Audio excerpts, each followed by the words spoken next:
Part 1. The Edge of Anomaly. Space does funny things to man, especially when you're floating near the edge of a cosmic anomaly that defies every understanding of physics you thought was stable. I was supposed to be a simple cargo runner, nothing too exciting, just me and my trusty old freighter, the Orion's Echo, coasting through the void between the stars. But that was before the anomaly. We called it the Singularity's Veil, decided to whisper its secrets to me in a language of shimmering lights and unending void. I was picking up a cargo load from a derelict orbit station, its metal carcass circling the anomaly like some forgotten satellite of a dead world. The station, Echo 7, was once a bustling hub for mining operations, but now its corridors echoed with the ghosts of long-abandoned ambitions. The mission was simple, in and out, quick and quiet, or at least that's what I told myself as I docked.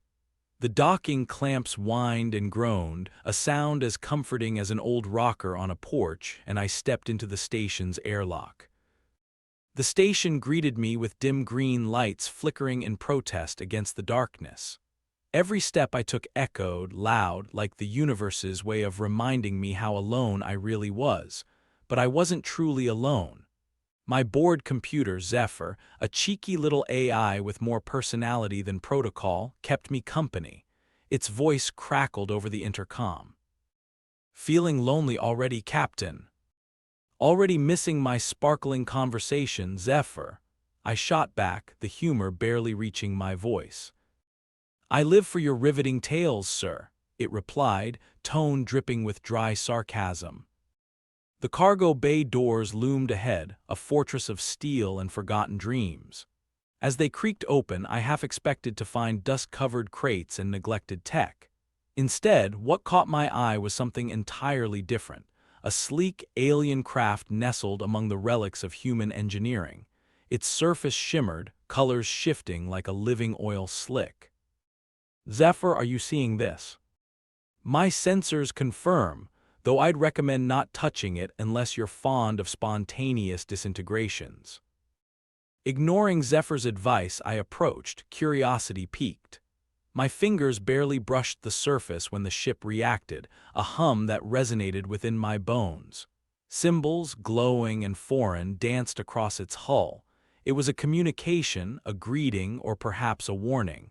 I didn't have time to figure it out because that's when the station shook.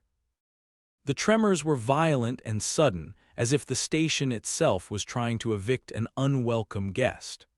I barely kept my balance as the lights flickered madly, alarms blaring. A cacophony that signaled trouble with a capital T. I sprinted back toward the dock, the alien craft's mystery reluctantly left behind. "Zephyr, what the hell's happening?" "Massive energy buildup detected. I believe the technical term is run very fast." No need to tell me twice. The Orion's Echo awaited like a lifeline. I dived through the airlock, slapped the controls, and felt the comforting hum of engines springing to life. We peeled away from Echo 7 just as the station was consumed in a brilliant, unnatural bloom of light. I barely had a moment to catch my breath before I noticed something troubling on the radar. Anomalous signatures closing in on us, quick and silent. I knew at once we were being followed, not by rescue, but by something far less benevolent. I felt a chill run down my spine. Pirates or scavengers or maybe someone far worse. Whoever they were, they had no friendly intentions in this desolate region of space. The comms sparked with static, then a voice, cold and slick like oil on water. "Unidentified freighter, this is Commander Kale of the Void Serpents. Power down your engines and prepare to be boarded." Great, the Void Serpents. Space's least friendly bunch of treasure hunters. They'd strip a ship bare and maybe leave a survivor to tell the tale. I had no intention of becoming their next sob story. "Zephyr," I said, trying to keep the panic in check. "Time to make some magic happen." "Aye, Captain," engaging evasive maneuvers. The Orion's Echo wasn't built for speed, but she was tough and had a few tricks up her sleeve. We veered sharply, dodging the first volley from the Serpents' ships. The hull vibrated with the effort, and I could almost hear the ancient metal groan in protest. As the stars blurred past, I found a moment's respite to consider my options, or lack thereof. Behind me, the anomaly pulsed, its mysterious energies pulling at the corners of my mind. Ahead, the cold grasp of the Void Serpents. It was a rock and a hard place scenario if ever there was one. Then, amidst the chaos, a wild idea emerged. A reckless, borderline insane idea that felt like choosing the lesser of two evils. I needed a sanctuary, a place to hide or fight back, and the only place nearby was the anomaly itself. You may call it desperation. I called it inspiration. Zephyr plot a course into the Singularity's veil. We're taking a dive. Captain, you do realize that's akin to playing tag with a black hole. Would you prefer our friends back there? Zephyr hesitated, perhaps calculating the odds of survival or composing its last will and testament. Then, course plotted, engaging now.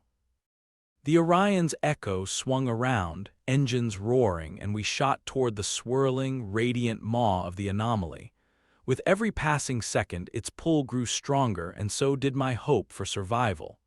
Clinging to my seat, I glanced back at the pursuing ships. They hesitated, silhouetted against the phenomenon's radiant expanse. As we plunged into the unknown, I felt a thrill, terrifying and exhilarating. The unknown beckoned, promising secrets and dangers, and maybe, if fortune favored the foolish, a chance at something greater. Part 2. Descent into the Veil.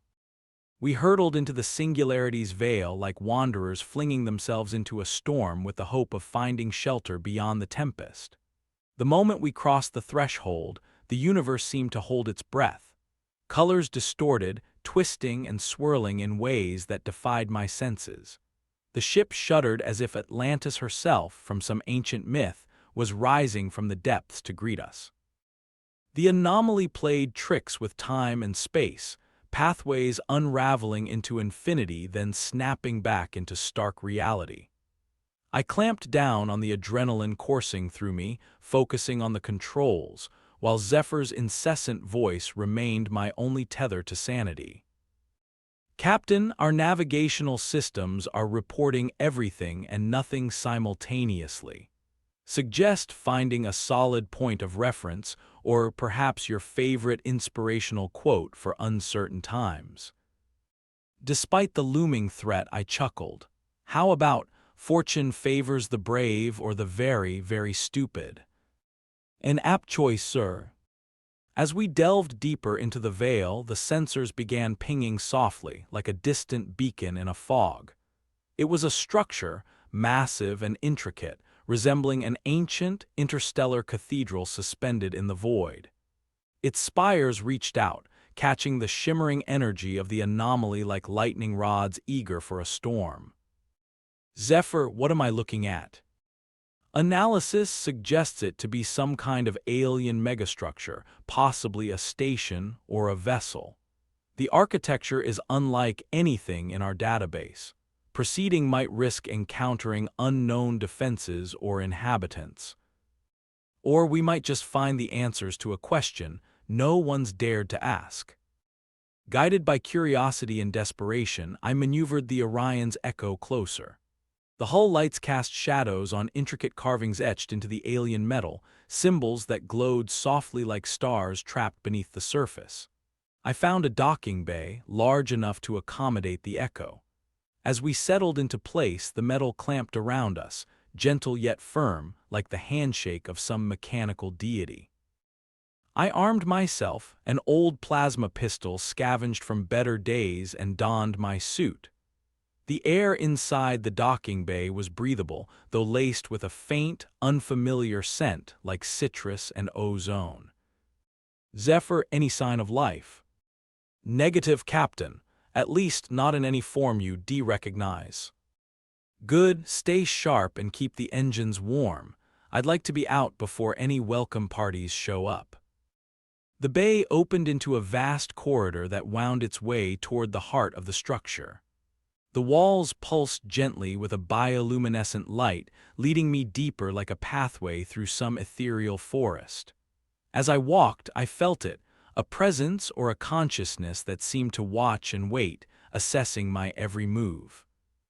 Then it spoke not in words but in emotions that resonated within me. A mixture of curiosity and wariness, a question unspoken yet echoing in my mind. "Captain," Zephyr's urgent voice cut through the haze, picking up movement, non-humanoid life forms approaching rapidly. I readied my weapon, heart pounding as the corridor ahead shimmered. Figures emerged, gliding silently. They were graceful, almost ethereal, with bodies that flowed like water, translucent and alive with inner light. Eyes that held galaxies within their depths regarded me with cautious intelligence. Surprisingly, one of them spoke, or rather, its thoughts formed words I could understand.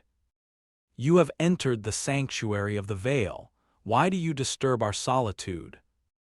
"I'm just a traveler seeking refuge," I replied, trying to keep my voice steady. "Encountered some trouble outside, didn't mean to intrude." The alien tilted its head, considering my response.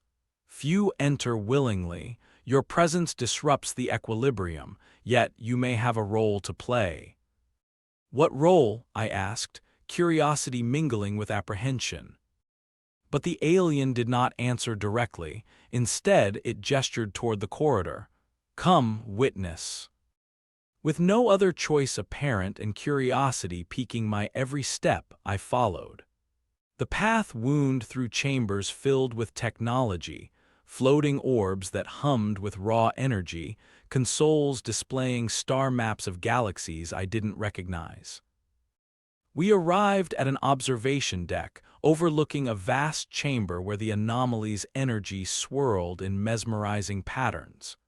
The alien spoke again, its voice like a melody. "This is the heart of the Veil, where the cosmos' secrets are hidden and revealed.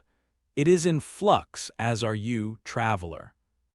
"What's happening here? What is this place, really?" The alien's luminous eyes met mine, and for a moment I felt the weight of eons in its gaze. "We are the Lorhashni, guardians of this nexus. The Veil is both a sanctuary and a prison, a place where potential becomes reality. It chooses who may pass and who must remain."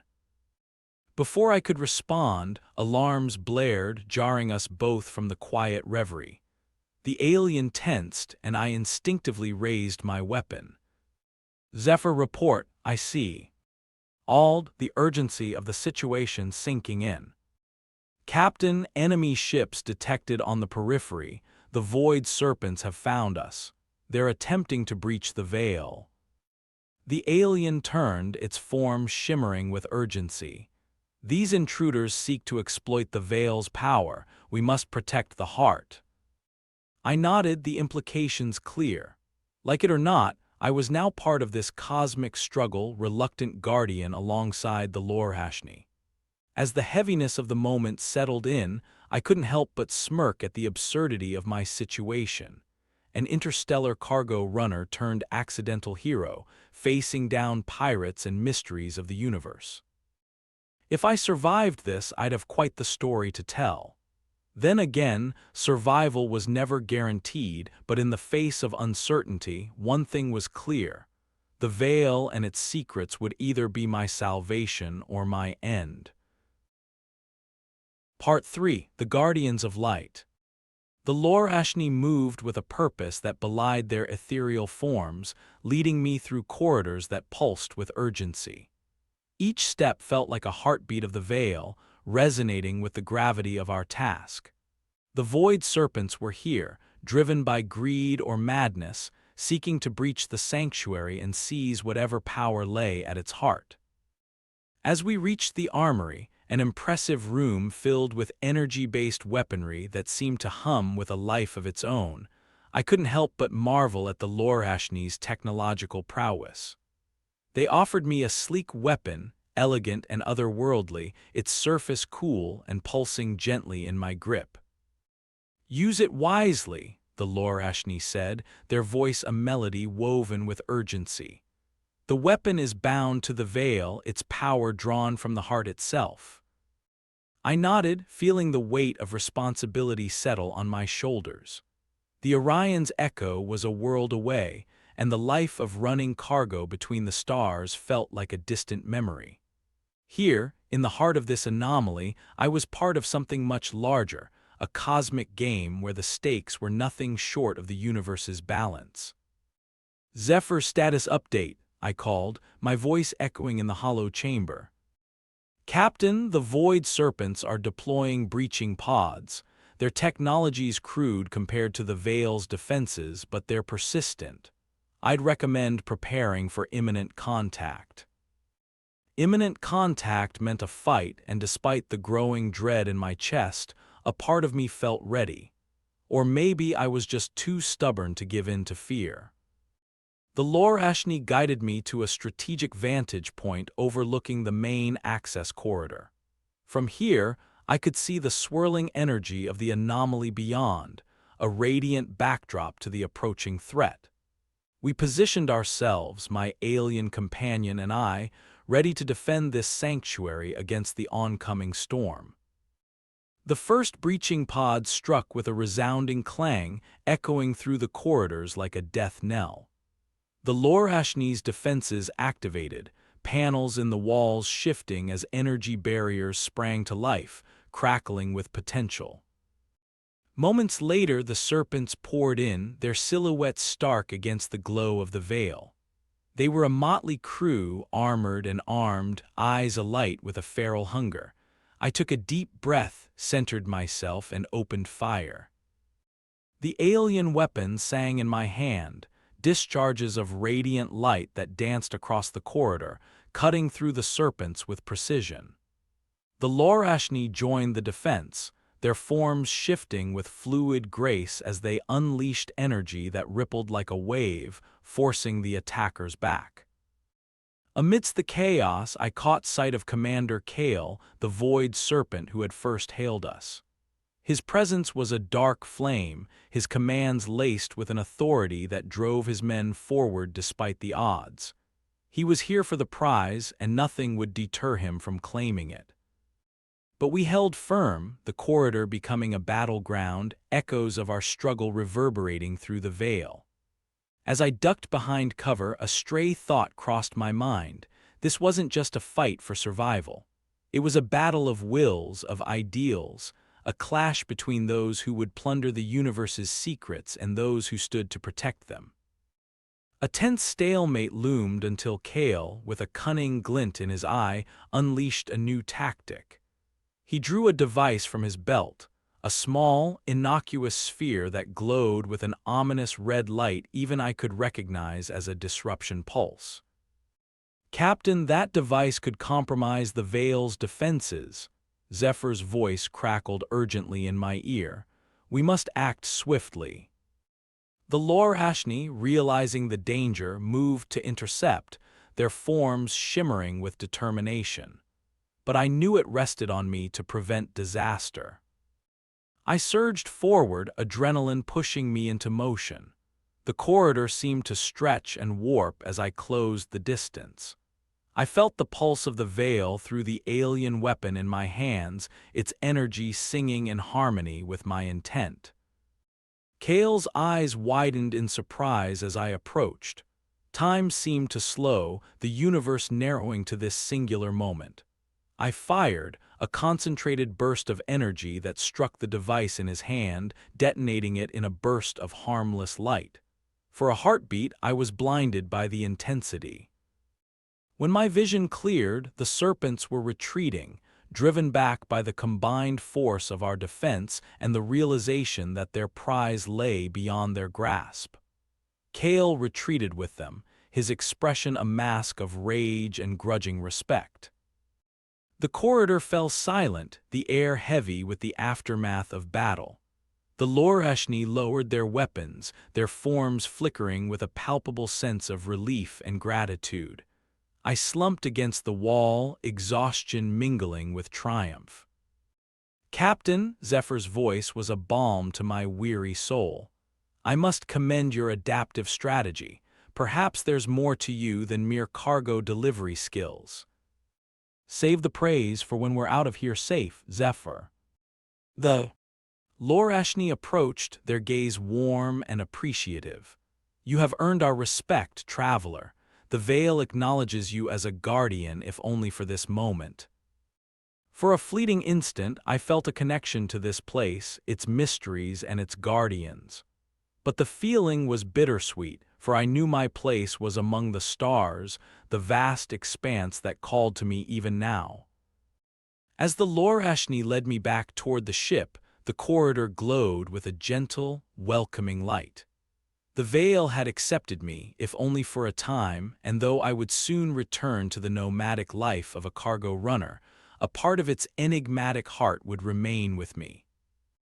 And maybe, just maybe, I'd return one day, when the stars aligned and the universe whispered my name once more. Part 4: Beyond the Veil. The Orion's echo hummed with life as I prepared to depart from the sanctuary of the Veil. The alien weapon rested at my side, a tangible reminder of the battle we'd waged and won. Yet the victory was a fleeting thing, like trying to catch starlight in a net. The Lorashni, their forms shimmering with ethereal luminosity, gathered to bid me farewell. "You have been a worthy ally, traveler," one of them said, their voice a gentle breeze against the backdrop of the Veil's cosmic storm. "May the stars guide you to your destiny." I nodded, feeling a pang of connection despite the knowledge that our paths were diverging. "And may your sanctuary remain safe from those who seek to exploit it." With that, the Lorashni activated the docking bay mechanisms, securing the Echo for departure.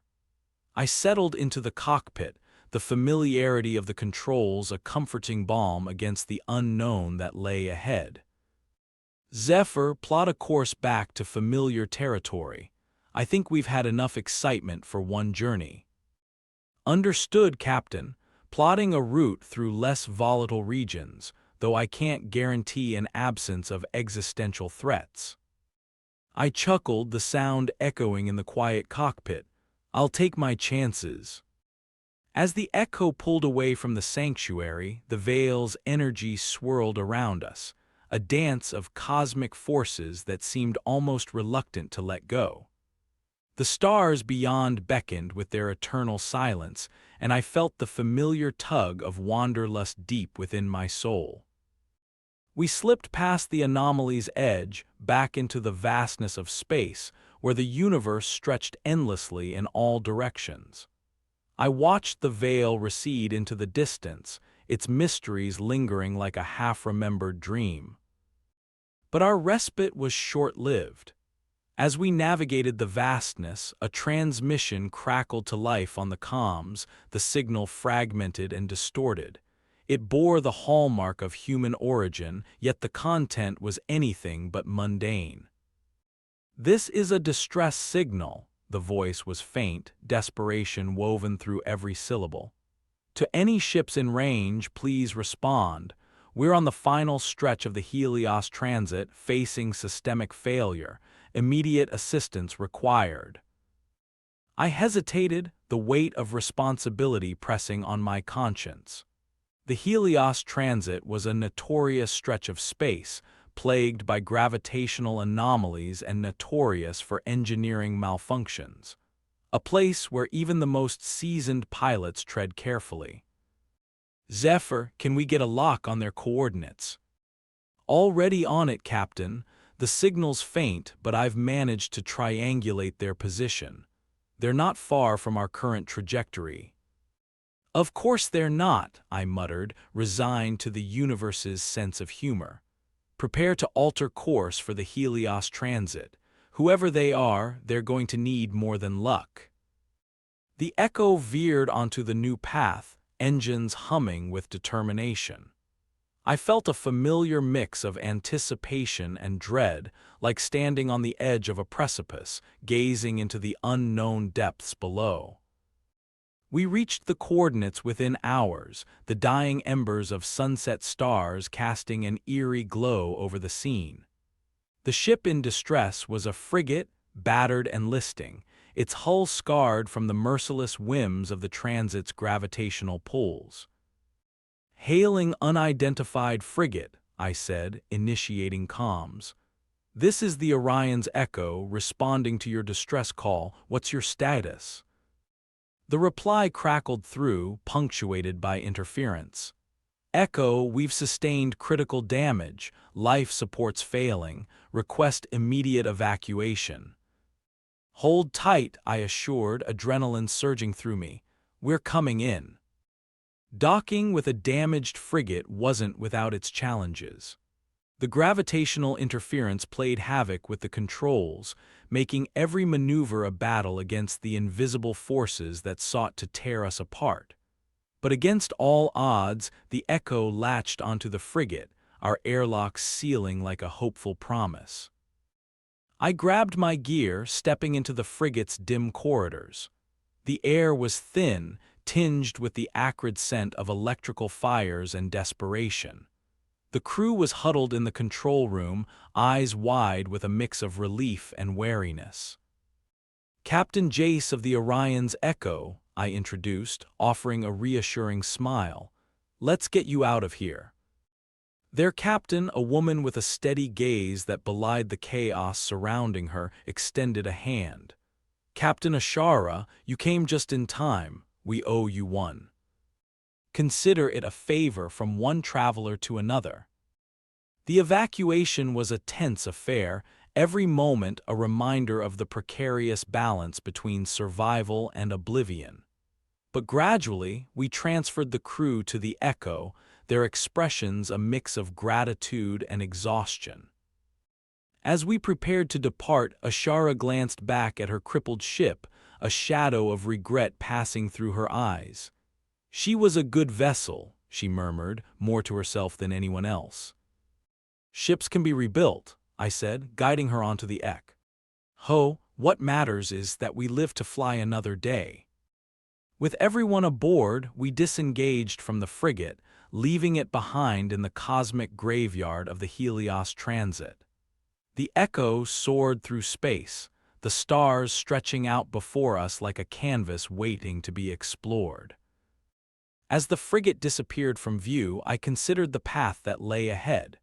The universe was vast and unpredictable, filled with wonders and dangers alike.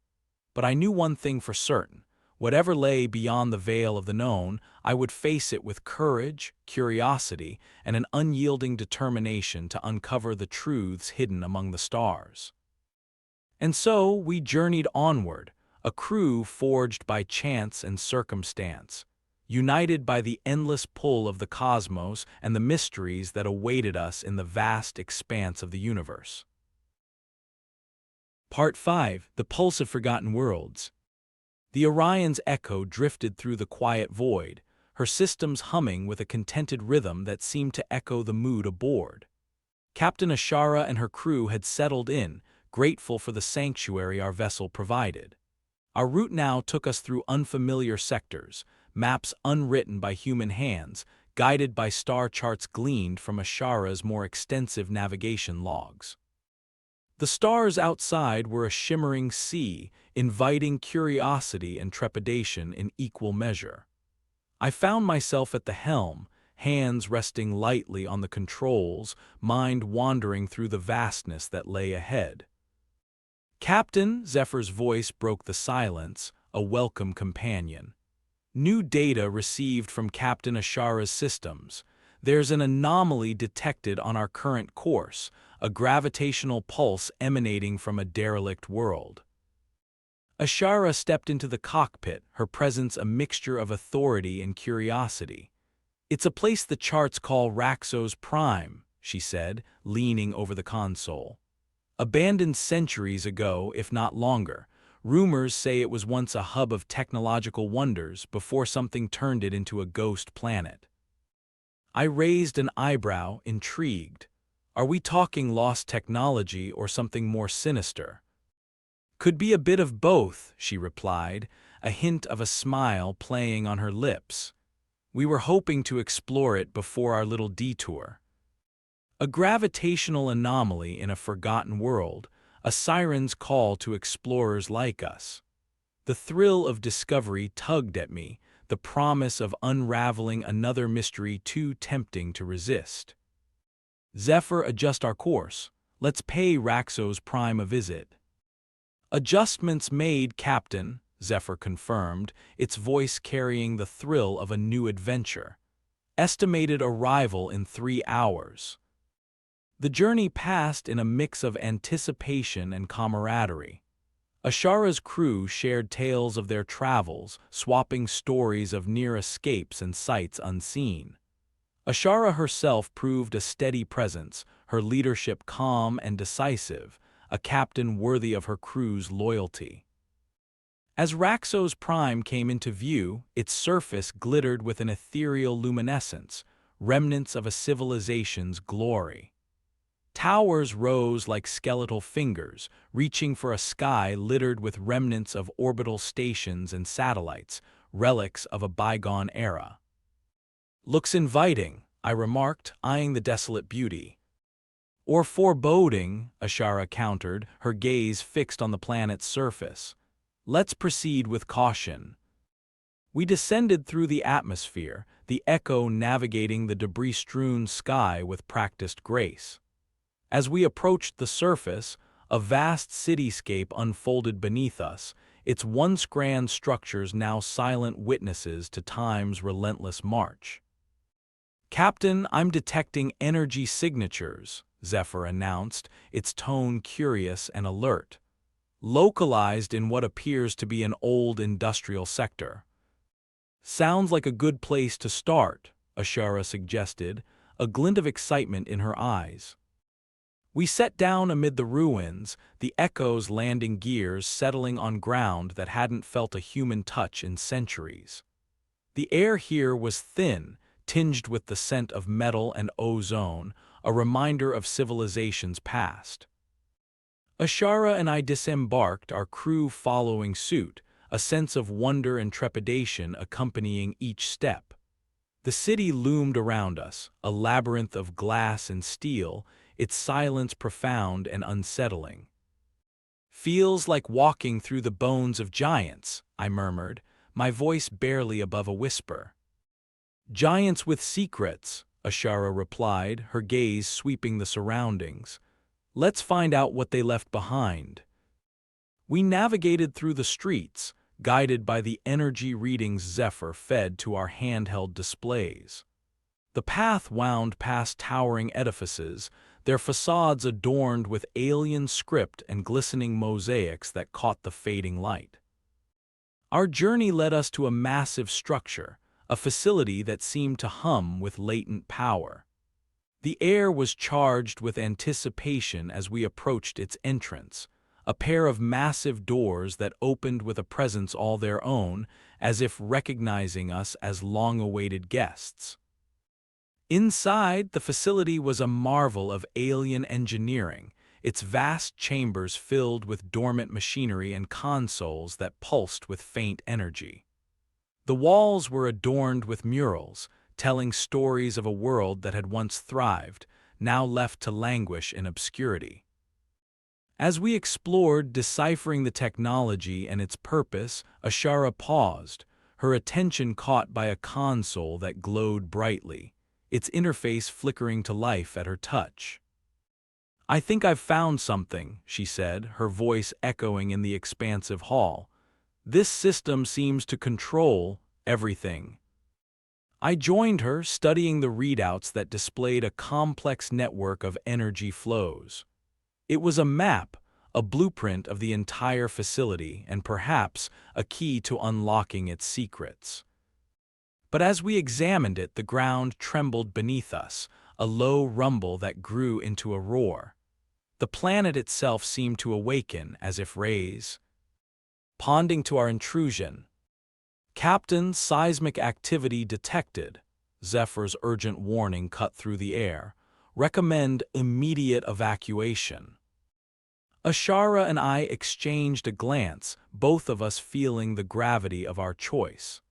This world held discoveries beyond imagination, but its dangers were equally profound. "We need to go," I decided, my voice firm. "Leave it to rest for now."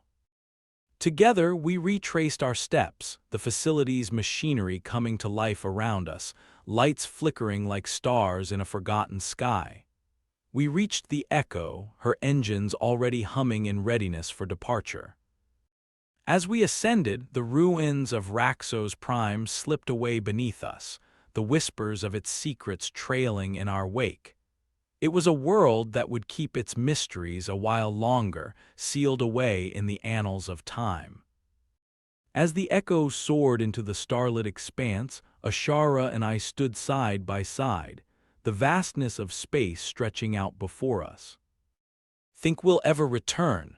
I mused, watching the glittering horizon. Ashara smiled, a promise in her gaze. "Perhaps, when the stars align and we're ready to listen once more." And with that, the Orion's Echo sailed onward, her crew bound by the shared adventure, chasing the pulsing heartbeat of forgotten worlds and the endless possibilities of what lay beyond. Part 6: Shadows of the Unseen. The Orion's Echo cut through the velvet of space, her course set for the outer reaches where the stars whispered tales of ancient wonders and new beginnings. Our latest venture had left us with as many questions as it had granted answers, but such was the nature of exploration, an unending dance with the unknown. Captain Ashara and I shared a camaraderie forged through the fires of shared trials, and her crew had become part of the Echo's story as much as any cargo or destination. We were on the bridge when Zephyr's voice broke the silence, crisp with the promise of new intrigue. "Captain, I'm detecting a peculiar signal emanating from a nearby sector. It's faint, but it possesses a frequency modulation I've never encountered before." Ashara leaned closer, her curiosity piqued. "Is it a distress signal or a beacon?" "Neither exactly," Zephyr replied with thoughtful precision. "It's more akin to a pulse, a rhythmic pattern that suggests deliberation and design." The prospect of unraveling yet another mystery was intoxicating. I locked eyes with Ashara, a silent agreement passing between us. "Let's investigate, plot a course to the signal's origin, Zephyr." We adjusted our trajectory, the Echo responding like a thoroughbred eager for the race. The sector was uncharted, a void where maps faded into conjecture and folklore. As we approached, the stars shifted subtly, constellations bending to reveal a space untouched by human hands. The source of the signal emerged from the darkness, a colossal artifact, its surface sprawling like a tapestry woven from the night itself. It resembled a vast latticework of arches and spires, suspended in the void by forces beyond understanding. Energy coursed through its veins, a faint luminescence tracing ancient paths. "This is unlike anything I've ever seen," Ashara murmured, awe and apprehension coloring her voice. "Zephyr analysis?" I asked, eyes fixed on the enigmatic structure. "Preliminary scans indicate the artifact is composed of unknown materials, some resembling organic compounds fused with metals. There's no record of its design in any known civilizations." "An alien construct, then," Ashara said, her mind already racing with possibilities. As we docked beside the artifact, the Echo seemed dwarfed by its immensity, like a minnow beside a leviathan.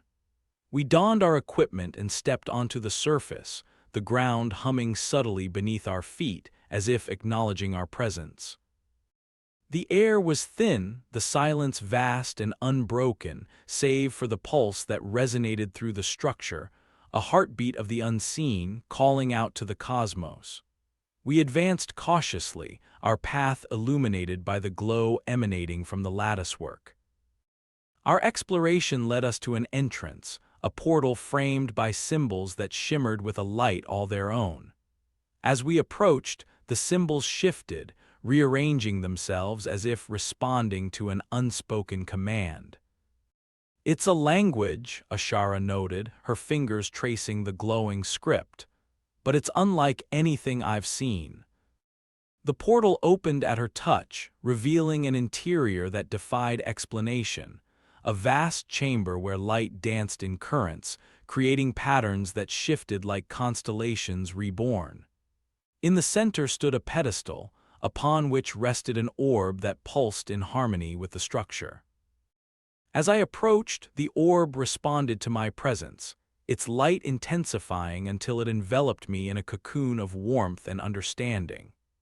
Images flooded my mind, visions of star systems untouched by time, of civilizations risen and fallen, of knowledge that transcended the boundaries of perception.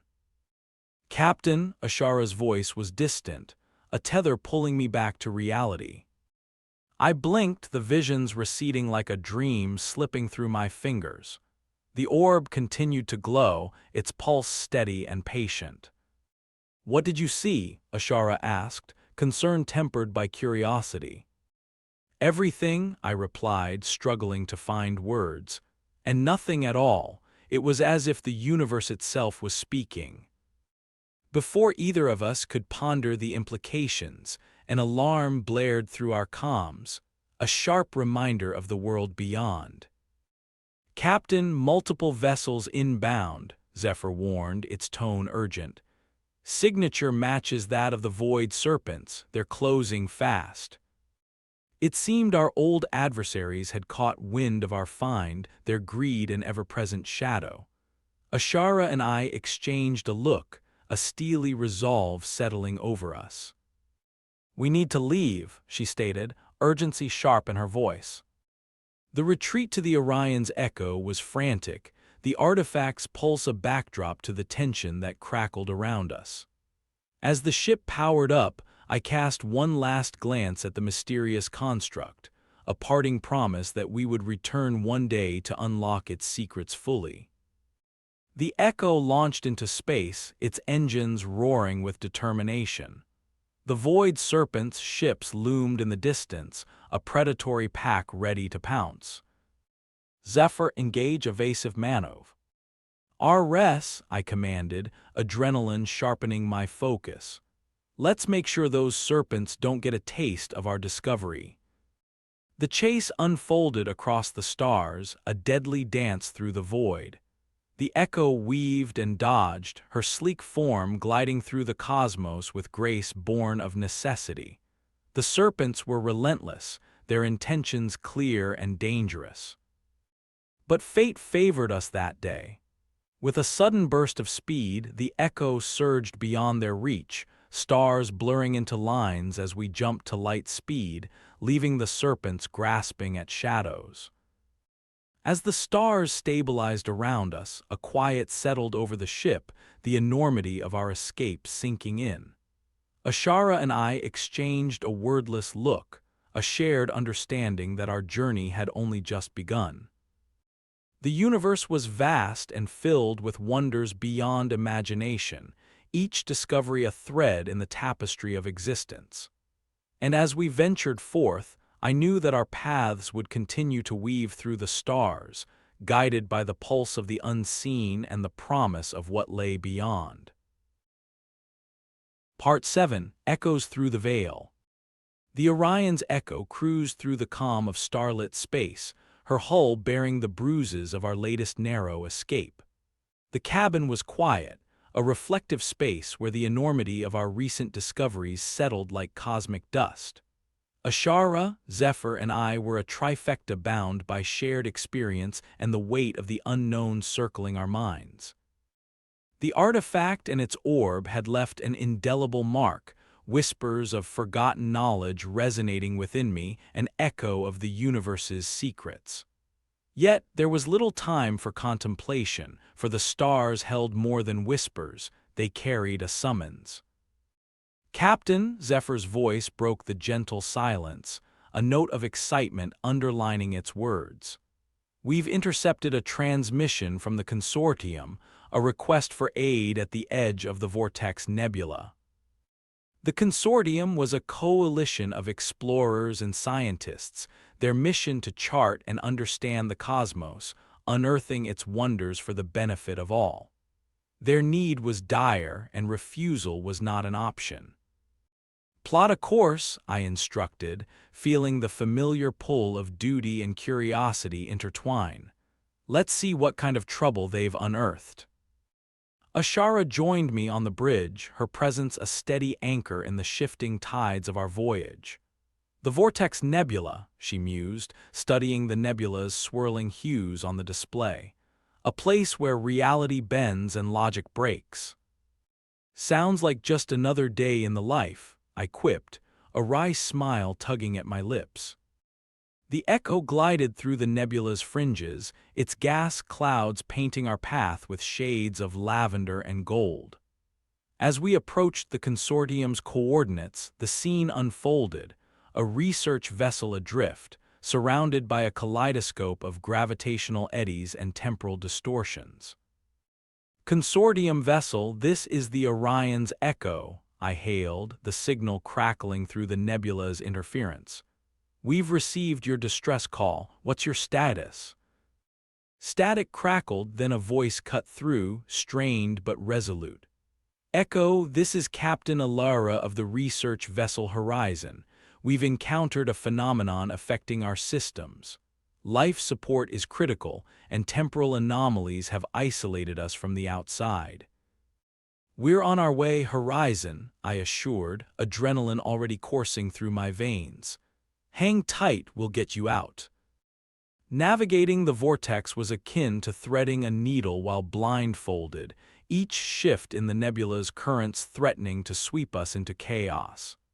But the Echo responded with grace, a dance partner in a cosmic ballet only she could master. We reached the horizon, her hull listing amid a cocoon of shimmering currents. Docking was delicate, a balancing act between skill and instinct, but soon we were aboard, stepping into a corridor where time itself seemed to ripple and sway. Captain Alara greeted us, her expression one of relief laced with weariness. "You're a welcome sight. This nebula is unlike anything we've studied. Its effects are unpredictable, and it's growing stronger." Ashara glanced at me, comprehension dawning. "The vortex is evolving, and it's not just affecting technology." "Correct," Alara confirmed, leading us through the ship's distorted corridors. "It's affecting us as well, shifting perceptions, altering realities." We reached the core of the Horizon's data center, where consoles flickered with erratic readouts, their screens a cascade of symbols and data streams. It was a puzzle wrapped in an enigma, the nebula's influence bleeding into every facet of the vessel. As we worked to stabilize the systems, the temporal distortions intensified, a wave of energy cascading through the ship. The world around us blurred, reality shivering on the brink of oblivion. In that moment, the orb from the artifact came to life, its light cutting through the storm like a beacon. It resonated with the nebula, a harmonic convergence that sang in the language of stars and echoes. Guided by an instinct I could not name, I reached for the orb, its surface warm beneath my touch. Images flashed before my eyes, an intricate dance of galaxies and nebulae, the birth and death of stars, and the understanding that all things were connected by threads of light and dark. The energy within the orb surged outward, enveloping the horizon in a cocoon of light. Time and space bent to its will, smoothing the jagged edges of reality until the distortions faded to silence. The crew of the Horizon stood in awed silence, their expressions a mirror to the wonder I felt. The orb pulsed, then dimmed, its task complete. "Captain," Zephyr's voice cut through the quiet, a grounding presence in the aftermath of the nebula's song. "Systems are stabilizing. The horizon is secure." Captain Alara exhaled, gratitude lighting her face. "You've done the impossible, Captain Jace. We owe you our lives." Just another day for the echo, I replied, the humility genuine. The universe works in mysterious ways. As we prepared to depart, the nebula's colors shifted, a celestial farewell as we guided the horizon to safety. The Echo sailed free of the vortex's grasp, her course set for the consortium's home base, a sanctuary where the mysteries of the nebula could be unraveled. The cosmos stretched before us, a tapestry of stories waiting to be told. And as the Orion's Echo sailed onward, I knew that our journey would continue, driven by the echoes of the unseen and the promise of discovery. For in the heart of every nebula, every star, and every whispered secret, we would find our place among the stars. Part 8: Convergence of Stars. The Orion's Echo cruised through the tranquility of open space, a serene lull settling in after the frenetic dance with the Vortex Nebula. Captain Alara and her crew were safely aboard their home base, and the consortium had extended their gratitude, promising to study the nebula's intriguing phenomena. Yet, as our ship sailed onward, I couldn't shake the feeling that the universe had more in store for us. Ashara sat beside me in the cockpit, the hum of the Echo a comforting backdrop to our thoughts. "The universe is singing louder these days," she said, her gaze fixed on the stars streaking past. "It's like the cosmos is weaving a pattern, drawing us in." I nodded, knowing exactly what she meant. The universe, the infinite, boundless playground, seemed to be calling to us in a voice only we could hear. Each mission, each discovery was a thread in a grand design. "Captain," Zephyr's voice broke the contemplative silence, bringing with it the promise of another chapter. "Long-range scanners have picked up something unusual, a convergence of energy signatures from multiple star systems converging on a singular point." Ashara leaned forward, intrigued. "A convergence? What could be causing it?" "Unknown," Zephyr replied, its tone carrying the weight of the mystery. "The signatures are distinct, yet they resonate in synchrony, as if drawn together by an unseen force." The notion of a cosmic convergence was tantalizing, a gathering of energies and possibilities at a point where the fabric of reality might unravel and reveal something new. "Set a course, Zephyr," I decided, my pulse quickening with anticipation. "Let's see what the universe has planned for us."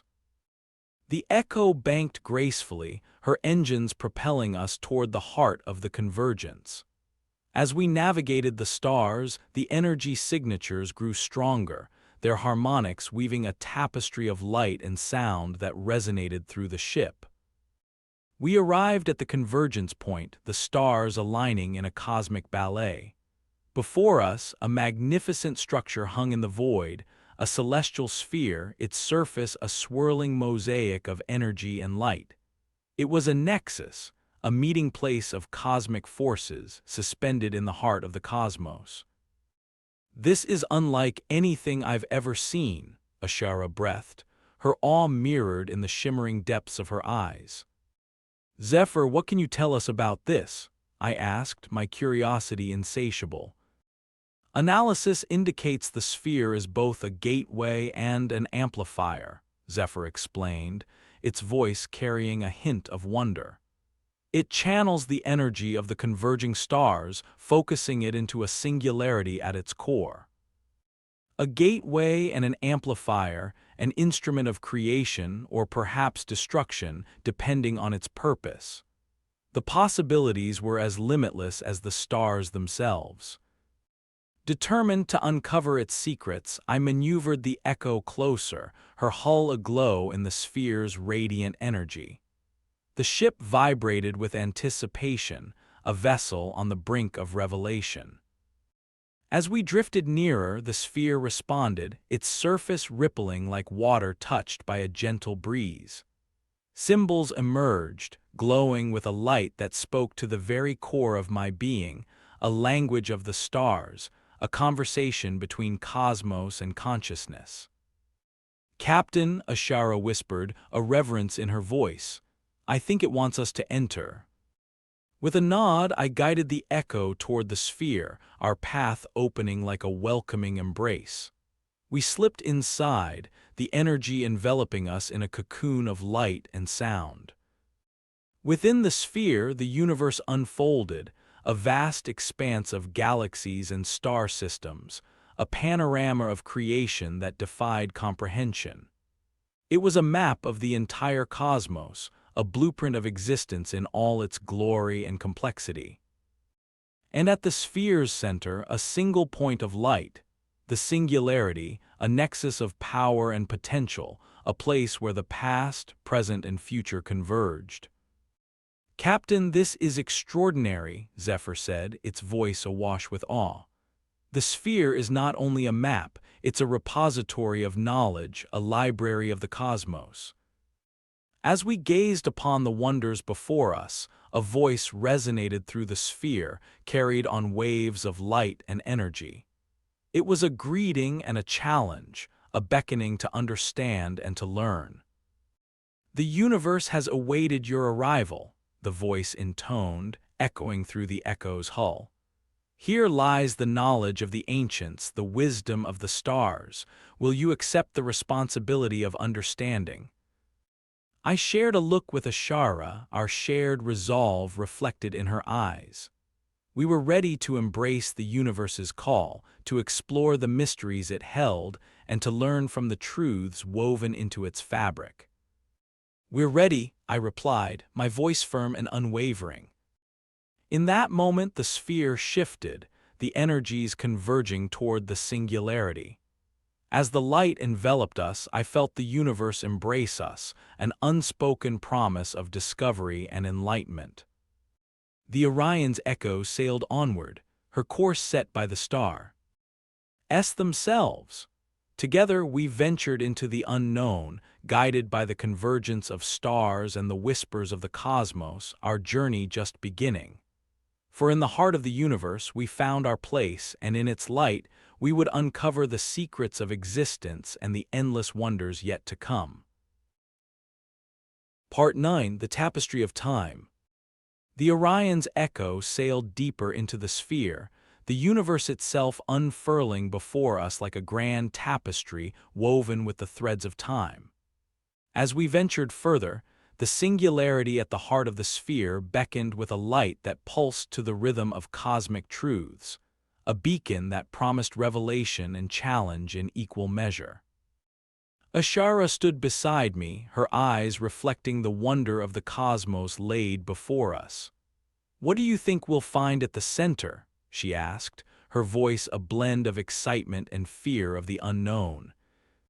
"Possibilities," I replied, feeling the weight of those possibilities settle over me like a familiar cloak. "Answers to questions we didn't even know to ask." Zephyr's voice chimed in, steady and grounding. "The sphere's energy levels remain stable, Captain. We're approaching the Singularity's event horizon."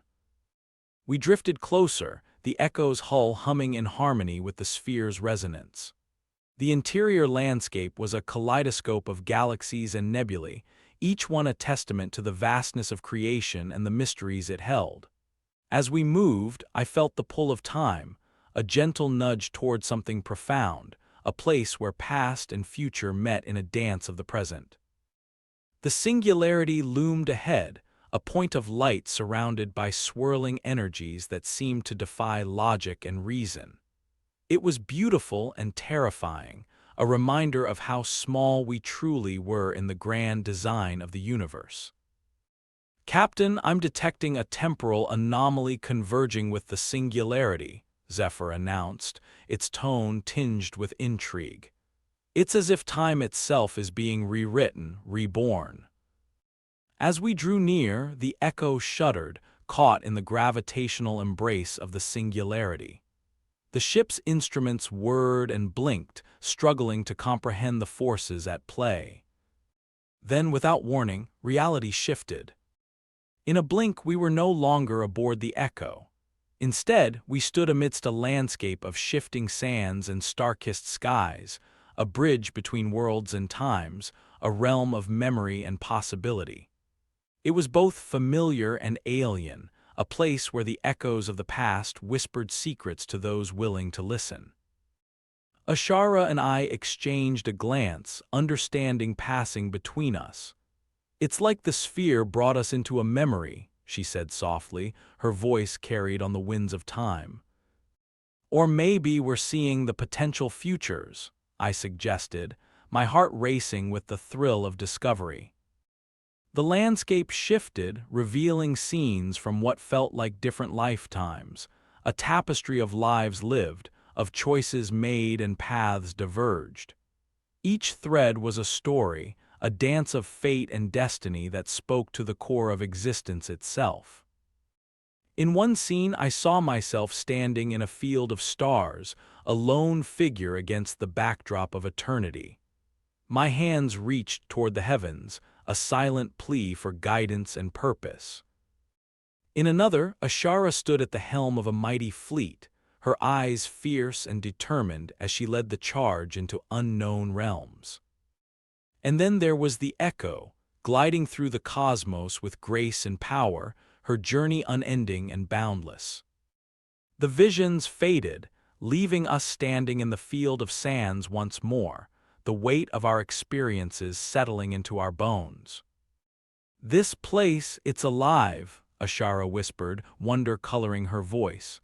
"It's showing us what we need to see to understand."